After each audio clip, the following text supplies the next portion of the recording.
Hi, Amy Carroll here with another video on effective gesturing.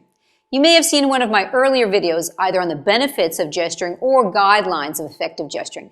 Today, I'm going to show you 10 specific gestures for typical concepts, which you can use to build your own gesture library, and you'll be able to put them into practice immediately. Let's get started. First gesture is for time. So you touch your hand to your wrist. You don't even have to be wearing a watch, and people are going to understand this. For example, I might say, we have a hard stop at 3 p.m. The second gesture is for ideas. You want to bring your hand to your head. I might say, she had a brilliant idea. Now, the tricky thing here is when we raise our hand above the waist, it can start to feel uncomfortable. Often, we see people doing this instead. She had a brilliant idea. Doesn't really look like a brilliant idea, does it? So what you have to do is you have to force your hand to the top of your head. Don't tilt your head down to your hand, like that. Instead, hand comes all the way up. Third gesture is, do you place your hand on your heart? This is useful when referring to yourself or your feelings or someone else's feelings. You might say, he was thrilled with the gift. She was delighted by the raise. The fourth gesture is for counting. For example, I might say, today we're going to be talking about project challenges, project opportunities, and the project rollout. You can use this gesture for up to 5 points maximum.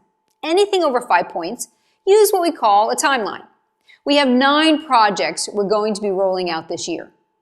Now, people count in different ways. They do it this way, they do it this way, they do it this way. All of that's fine. Just whatever you do, don't start with the middle finger, right? Fifth gesture is for expressing a clear no. We call it the slow karate chop. Here's an example. This is an unacceptable attitude. Now, it's important to do it slowly because it's likely that when you're using this gesture, you might be giving bad news. If you do the movement too fast, the person might perceive it with unintended aggression. This is unacceptable. Right? And you can even hear that my voice gets loud and aggressive sounding. So keep it nice and slow. The sixth gesture is when you're comparing and contrasting.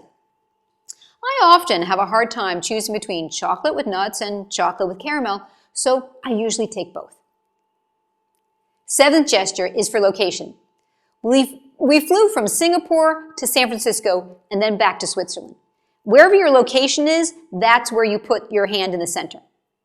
Eighth gesture is when you're talking about increasing or decreasing. You have to increase your positive thinking if you want to decrease your negative attitude. We all know that's true. The ninth gesture is when talking about multiple concepts. The rule is to talk in groups of 3. My favorite winter sports are cross-country skiing, snowshoeing, and eating fondue. Seriously, in Switzerland, I think that eating fondue is actually a winter sport. The bonus of this gesture is the advanced version. If you can remember, you want to move from your right to your left because that's the future of your audience. Of course, if you're speaking to an Arabic audience, you go in the opposite direction. The 10th and final gesture is when you're representing concepts without any clear visual gesture. You do what we call the dinner plate, or you can also call it the pizza slice.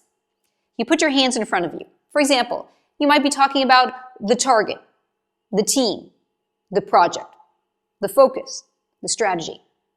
All of these work great with this gesture. Finally, to make the gesturing a habit, remember to practice 3 to 5 minutes a day in a low-stress situation. Eventually, you'll start to feel comfortable in doing them more naturally. My final gesture. Use 1 gesture per thought. If you do too many like I was doing a few minutes ago, you're going to look like you're bringing in a 747 and you don't want to do that. Those are my tips for you today.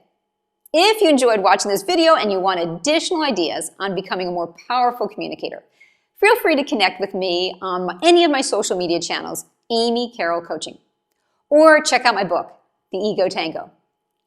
Thanks for tuning in and happy partnering.